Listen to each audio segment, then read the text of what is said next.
Indonesia muhasabah itu sudah jadi perilaku ya, karena dulu orang tua saya, guru-guru saya kalau ngandani itu, bayangkan kalau kamu jadi dia. Jadi misalnya kita mentang-mentang atasan, otoriter sama bawahan, bayangkan kalau kamu jadi yang bawahan itu kayak apa. Laukun tamakanah, kalau orang Arab bilang, bayangkan kalau kamu di posisi dia. Makanya guyonannya orang-orang Indonesia itu kan orang ngaramkan judi gitu, bareng dikasih tahu. Tapi yang menang anak jenengan, alhamdulillah. Ternyata ngaramkan itu karena ada anaknya. Kalau anaknya yang menang ya seneng. Meskipun itu guyonan, tapi saya punya padanan itu dalam kitab Hikam. Nabi Ibrahim itu Khalilur Rahman, tentu bencinya minta ampun sama yang namanya maksiat. Suatu saat beliau diterbangkan di alam malakut. Itu kalau di Hikam saya halaman 15 juga. Saya masih ingat betul. Mungkin kalau Anda beda halaman karena beda cetakan, atau nggak punya kitabnya, atau punya tapi tidak bisa baca. Nah itu jadi berbagai kemungkinan. Atau punya tidak bisa baca tapi dianggap jimat, atau digo pencitraan. Banyak itu kaji-kaji tidak bisa baca kitab tapi di ruang tamunya kitabnya besar-besar. Pencitraan itu, tapi ya bagus lah, nggak apa-apa untuk syiar.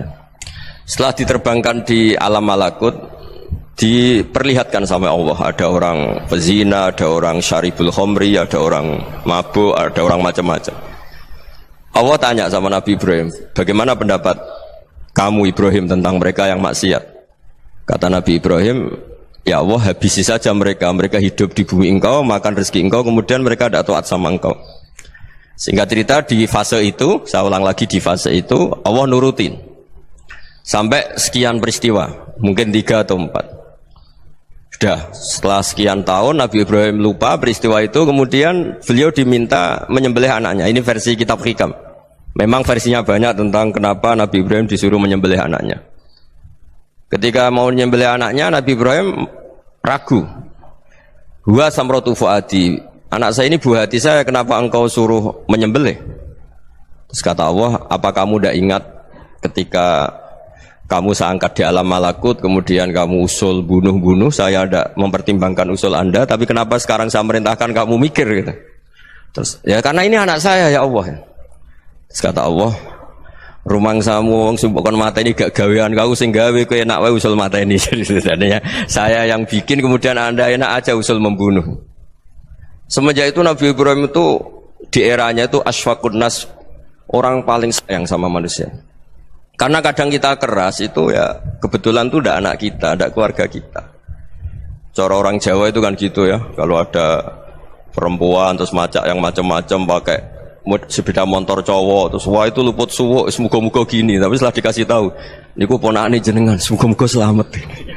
Jadi jangan-jangan kemarin ahli ma'asi itu kebetulan itu tidak keluarga kita. Kalau keluarga kita yang pernah salah pada kita, semangat kita mintakan maaf. Jangan-jangan kita didikte hukum sosial gitu. Jadi orang yang salah kebetulan itu orang yang menservis kita, atau keluarga kita, atau orang dekat kita. Jangan-jangan semangat kita mintakan ampun. Tapi kalau sama orang lain kebetulan musuh kita semangatnya minta itu kena adab.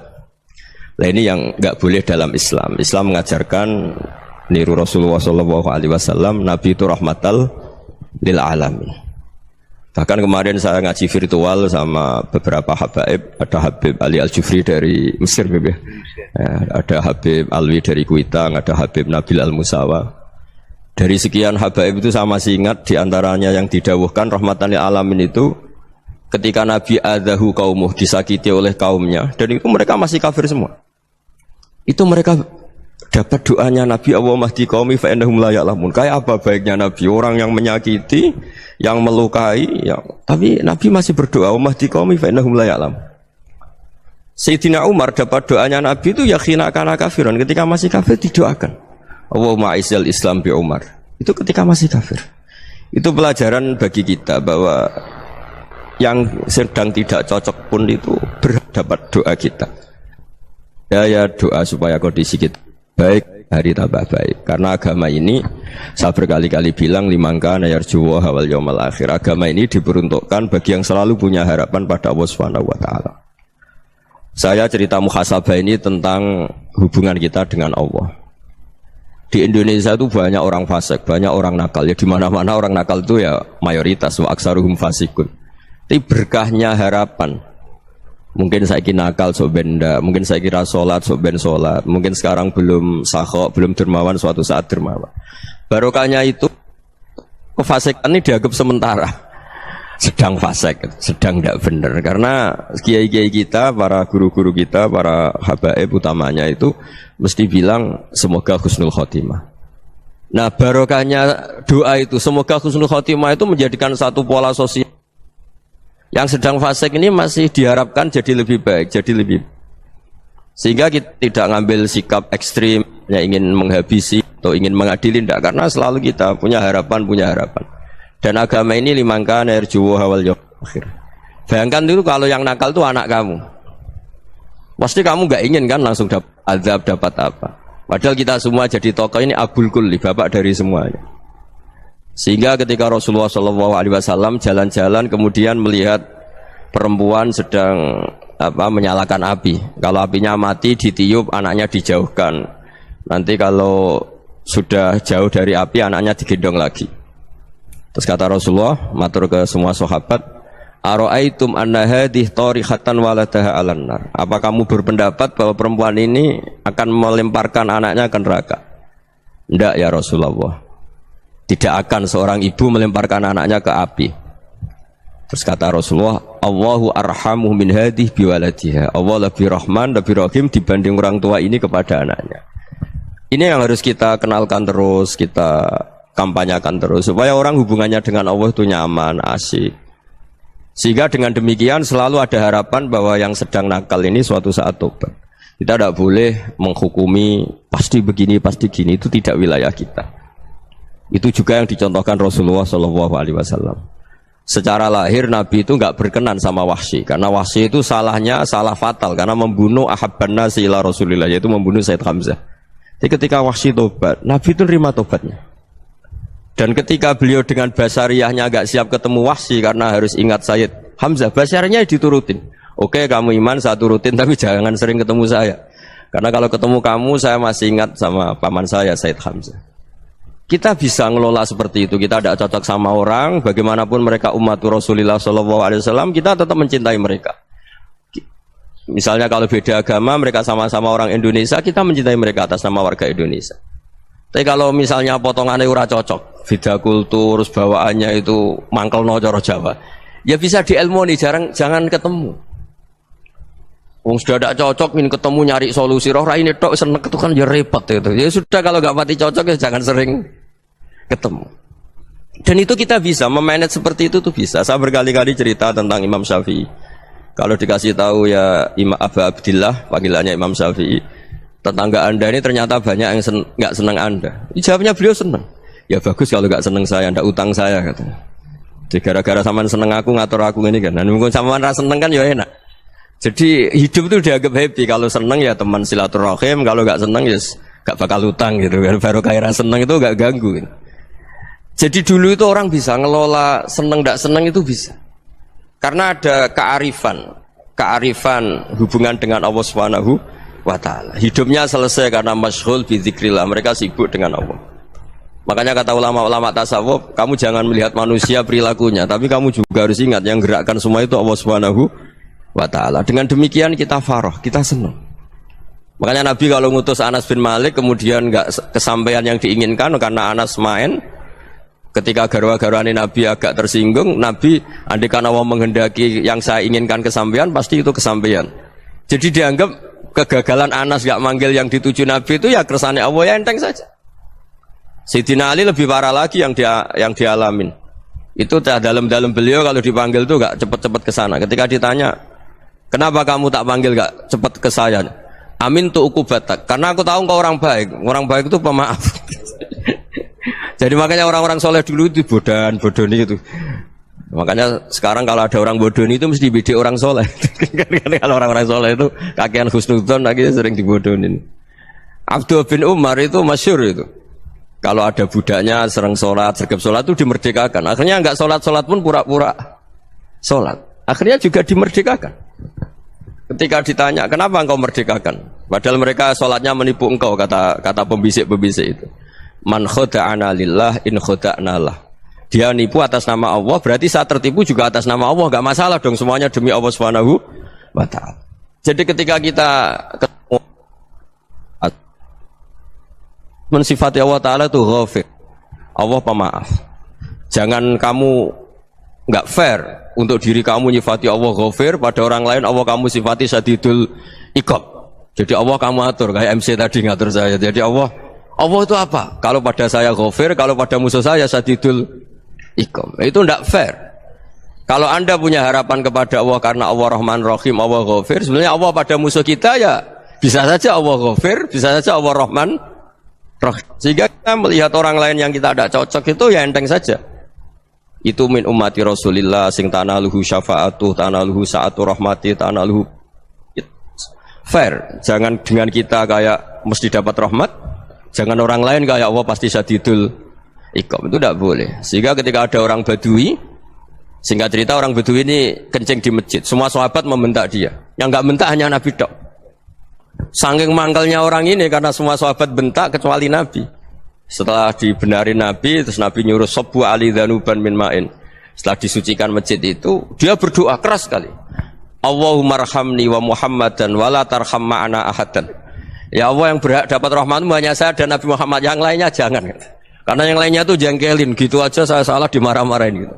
Jadi kalau kamu doa terbatas ya kayak orang Bedui ini, kayak orang Arabi. Apa kata Nabi? Laqad tahajjarta wasi'an.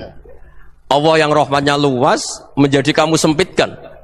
Karena kamu mau atur Allah hanya Rahman pada Indonesian Power, pada NU, pada kita, yang orang lain nggak perlu dapat. Itu kan kasihan Islam, karena Islam terus gak dimiliki semua orang.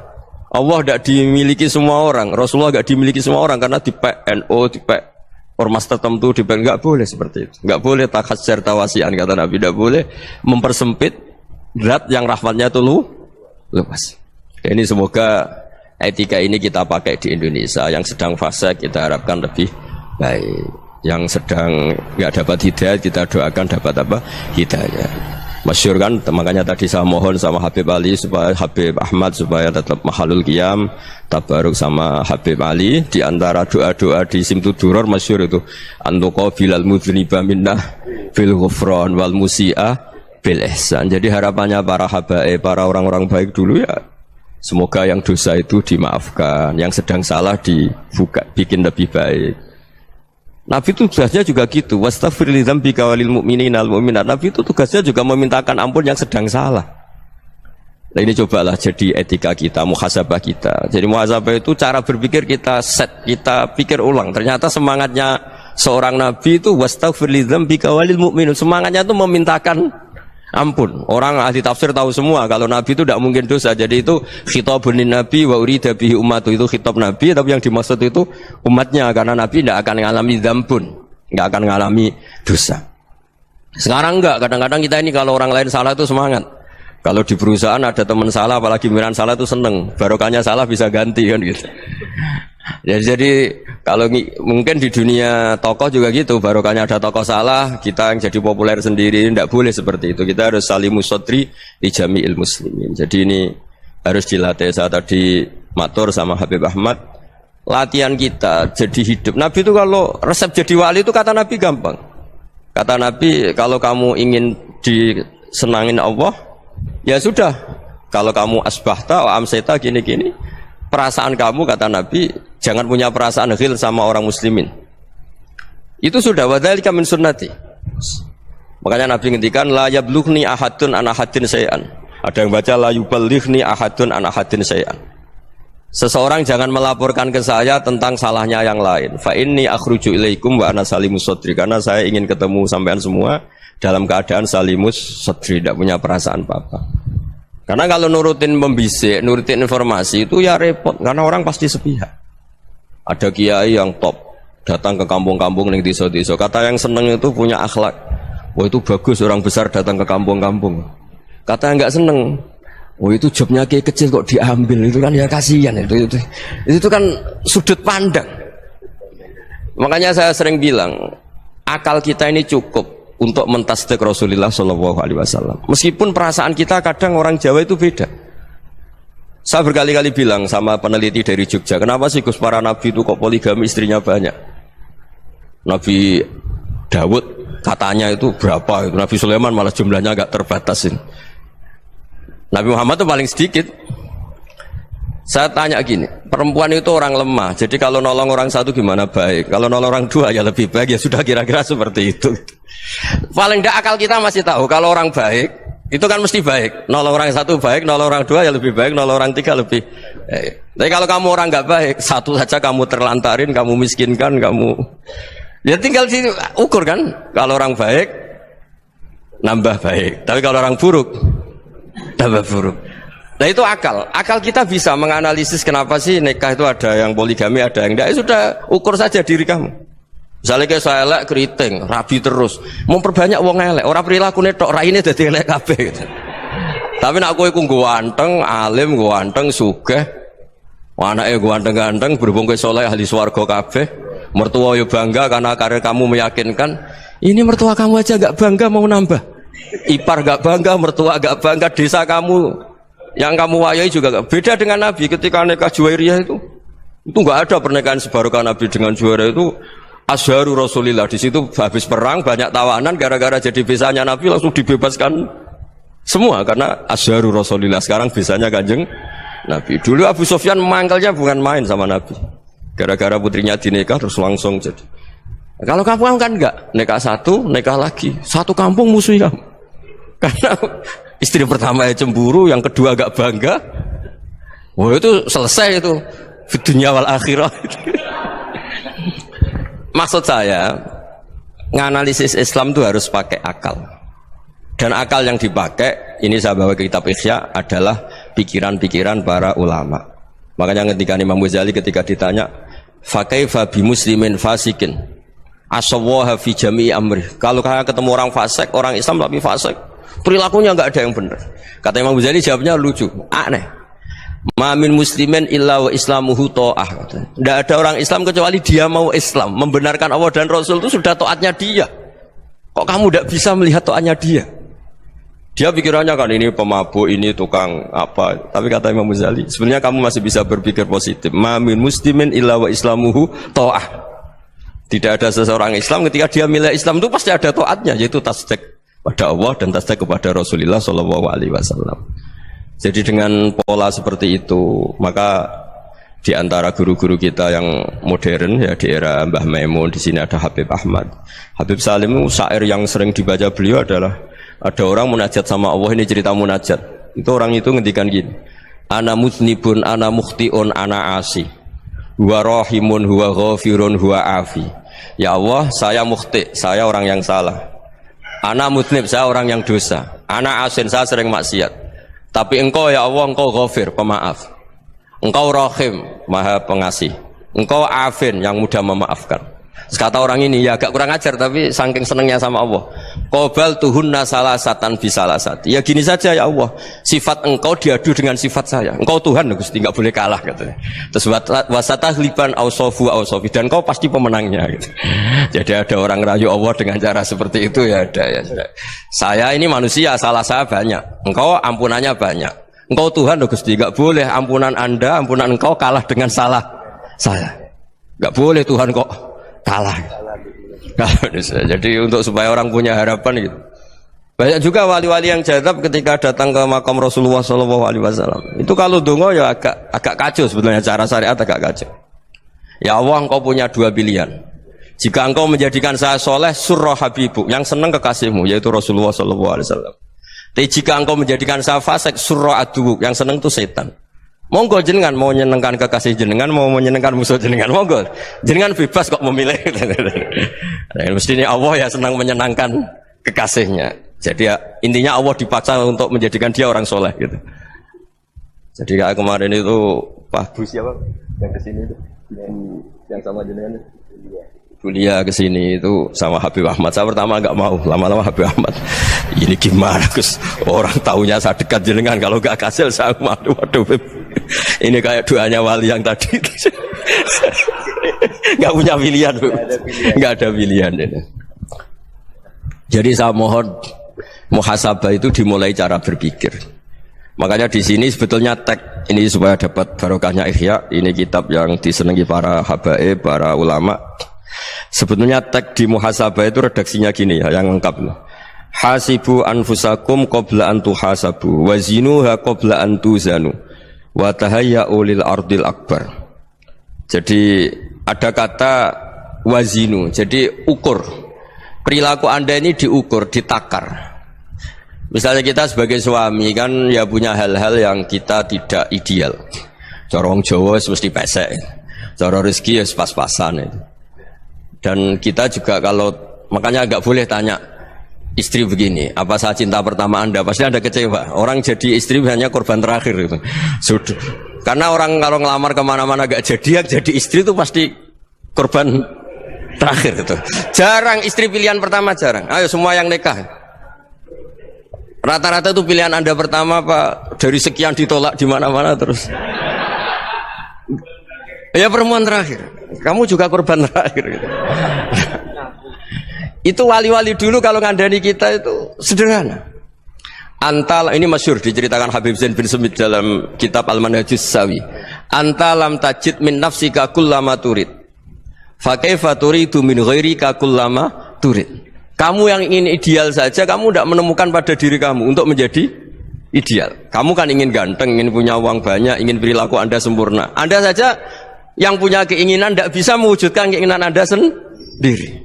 Fa kaifa turidu min ghairika ma turid. Jadi antalam tajid min nafsika kullama turid. Fa kaifa turidu min ghairika kullama turid. Kamu yang punya keinginan saja. Misalnya saya ingin punya uang banyak, perilaku saya selalu benar, gak pernah salah. Loh, saya yang ingin saja dengan diri saya gak bisa untuk benar terus. Kok kamu berharap orang lain selalu benar? Jadi antalam tajid ya sama. Kalau kamu menuntut istri kamu itu ramah, neriman, apa kamu neriman sama wajah istri Anda gitu? Engko ya pola neng dindi jajaki sana jajaki sini, kamu sendiri ndak kona apa. Jadi itu nasihat yang luar biasa. Antalam tajid min nafsika kullama turid, fa kaifa turidu min ghairika kullama turid. Kamu mau menghormati semua orang, enggak mau kan? Kemudian Anda berharap semua orang menghormati kamu. Kamu tidak ingin kan orang lain semua menghujat kamu. Sementara kamu enak aja menghujat orang lain. Makanya Rasulullah SAW itu luar biasa ketika bikin kaidah sosial. Apa la yu'minu ahadukum hatta yuhibba li akhihi ma yuhibbu li nafsi. Jadi kalau ukuran iman itu sederhana. Kalau sesuatu itu baik, nyaman bagi Anda ya bayangkan itu pada teman Anda. Misalnya Anda bangun tidur sudah acak-acakan, enggak punya uang, utang jatuh tempo, kan enggak ingin ketemu orang. Ya kamu jangan bertamu ke jenis ini karena dengan kamu yang alami juga enggak siap ketemu orang. Makanya ada Habib Alim itu dilapuri sama seseorang. Beb, dulu teman saya itu ketika saya kaya itu sering main ke saya. Setelah saya miskin, mereka tidak main ke saya. Kata Habib itu bagus, sunnaul begitu itu bagus. Coba kalau kamu dulu kaya, teman kamu main kan kamu gaya, di rumah ada makanan, bisa hormat tamu. Setelah kamu miskin jadi buruh manol di pasar atau buruh bikin boto, teman kamu datang, malu enggak kamu? Mendingan enggak datang gitu. Akhirnya baru, oh ya alhamdulillah kalau gitu. Loh iya kan dulu teman kita datang, kita ada Alphard, istri cantik, rumah bagus. Lah kita miskin, buruhnya orang pas dibentak-bentak, teman kamu udah datang. Milih datang kamu enggak kalau setelah kamu jatuh? Enggak kan? Jadi barokahnya ilmu itu terus. Ya, tapi kadang-kadang orang loh, wah setelah saya miskin teman-teman enggak kasih ke sini. Ya kalau kamu sudah jatuh, teman-teman kamu ke situ jadi tontonan. Ya mulai sekarang cara berpikir itu dirubah. Dulu yang namanya kiai itu kalau diundang orang itu ya agak-agak senang. Semenjak saya itu agak rubah. Mengundang kiai, ngatur kiai itu tak haram-haramkan ya ada lumayan lah sekarang itu sudah mulai agak beretika. Dulu itu ngundang tuh tanggalnya ditentukan, jamnya ditentukan. Enggak mikir apa kiai saat itu nganggur, enggak. Punya wadifah, enggak. Dia milih tanggal yang dia nganggur, enggak mikir pas itu kiainya nganggur apa. Enggak. Ya saya hanya cerita aja, kamu tersinggung ya monggo, boten nggih monggo itu kan. Jadi saya mohonlah supaya tadi saya juga matur ke Habib Ahmad. Jadi untuk orang merasa ikut sunnah Rasul itu gampang sekali kata Sayyid Muhammad. Dulu Nabi berpakaian ala daerahnya. Kalau mikot ya pakai mikotu baladi. Karena Nabi orang Madinah dan beliau berdomisili di Madinah ya misalnya mikotnya dari Bir Ali misalnya. Tapi kalau Anda orang kawasan Tanim mau umrah ya dari Tanim. Misalnya kawasan Jirona ya dari Jirona. Artinya apa? Kamu ngambil mikot karena Nabi mikot misalnya dari Bir Ali, bukan berarti kamu harus seperti Nabi di Bir Ali, kamu orang Mekah, misalnya kamu orang Tanim, orang dia harus dari mikot itu apa? Baladi. Sama, makanya di fikih-fikih itu kalau teknik anak, Nabi orang Arab, halawiyatnya kurma ya kurma. Kalau orang Jawa sedegan, semua podo-podo. Ya, podo-podo manis.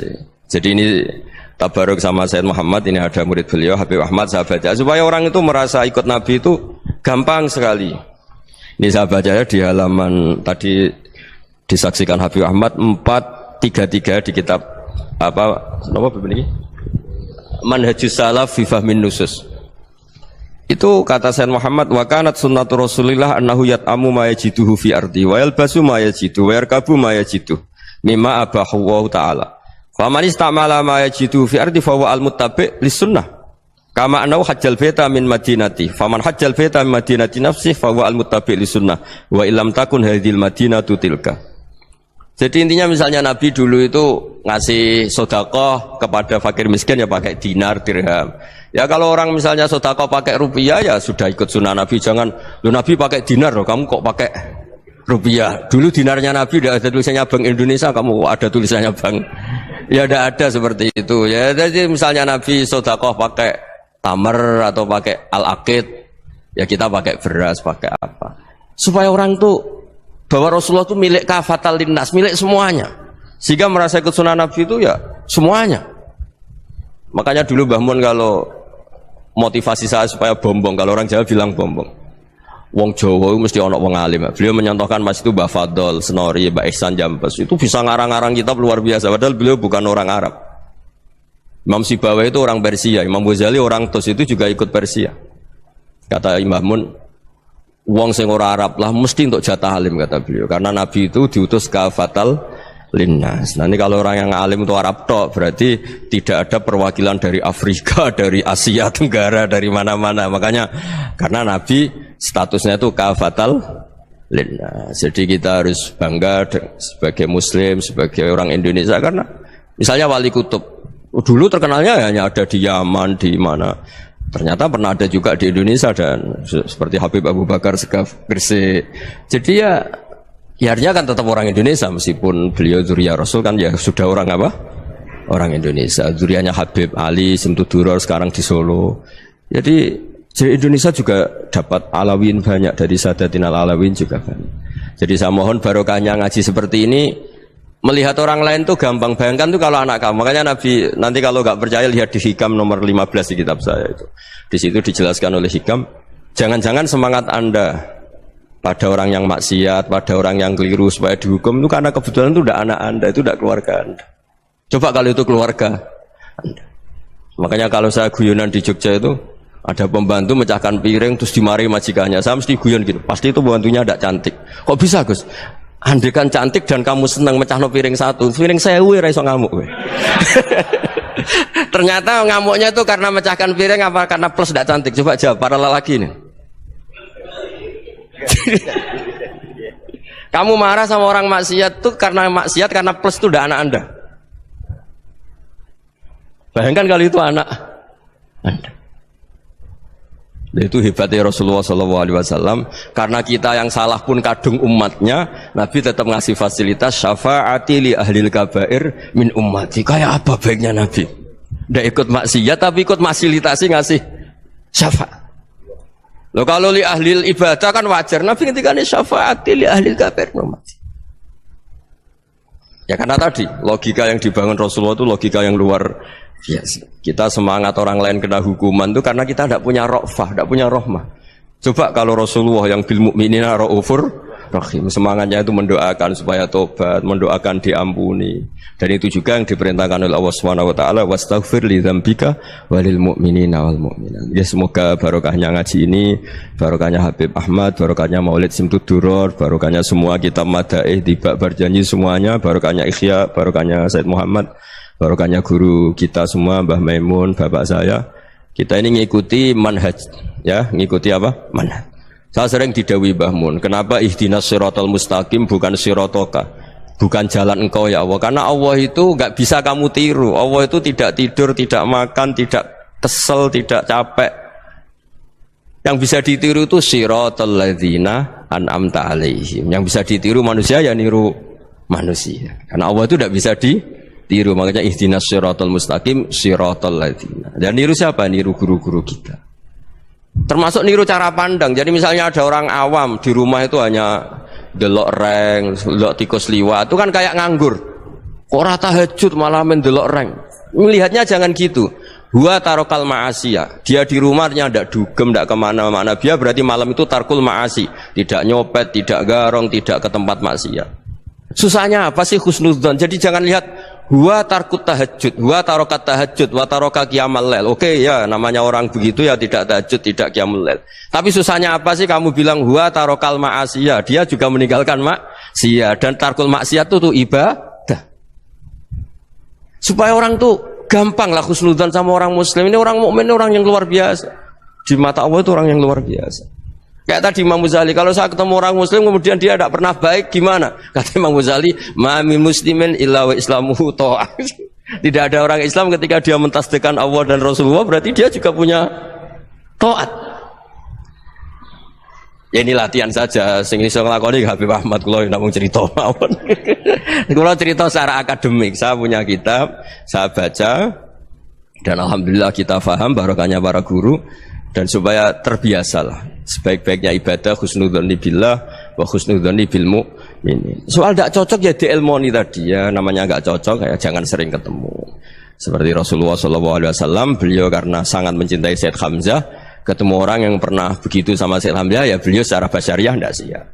Tapi beliau secara cara bahasa sekarang, secara profesional, kalau beliau seorang nabi dan harus menerima tobatnya siapapun ya diterima. Saya meskipun dengan A, B gak cocok karena dia begini-begini sama saya, tapi saya ingat dia sholat, dia baca sholawat, dia mencintai Rasulullah, ya kita hormat. Ya soal tidak cocok ya di manage tadi ya, zuruhiban tasdid huban. Kalau tidak pati cocok ya jangan sering ketemu, bawaannya enek nanti. Ya semuanya itu diilmoni lah. Makanya ngendikane Ma'ruf Al-Qurhi ada yang baca Al-Kharki, mangqala fil yaumi salasa marrat aw marham ummata Muhammad kutiba minal abdal. Karena semangat mencintai siapapun satu hari sering baca marham ummata Muhammad, wa ma asli ummata Muhammad, wa ma tajawaz an ummati Muhammad, itu mesti kutiba minal abdal. Dia pasti termasuk wali abdal. Maksudnya semangat mencintai ya dilatih lah. Misalnya Indonesia Power atau PLN, andai kan tidak ada PLN itu kayak apa? Orang nggak bisa ngaji, tidak bisa aktivitas, ya barokahnya ada PLN, barokahnya jasanya. Kita sadar, tidak semua kebaikan kita ini memenuhi keinginan orang banyak. Orang banyak ingin listrik, ingin saluran apa, dan itu kadang yang mewujudkan orang lain atau kelompok lain. Ya karena itu manfaat ke orang lain ya kita doakan, karena khairun nas anfa'uhum linnas, sehingga kita terbiasalah ngakui orang lain. Seperti semangatnya Rasulullah SAW, semuanya itu didoakan, semuanya diinginkan kebaikannya. Bahkan Nabi gak putus asa sampai di akhirat. Ketika Nabi lain sudah putus asa karena sudah akhirat, sampai dimintai syafaat semuanya bilang nafsi, nafsi. Karena merasa semuanya gak punya nyali di depan Allah, karena ini sudah akhirat, sudah finish. Tapi apa Rasulullah? Analah. Ya udah, saya sanggup mensyafaati kalian.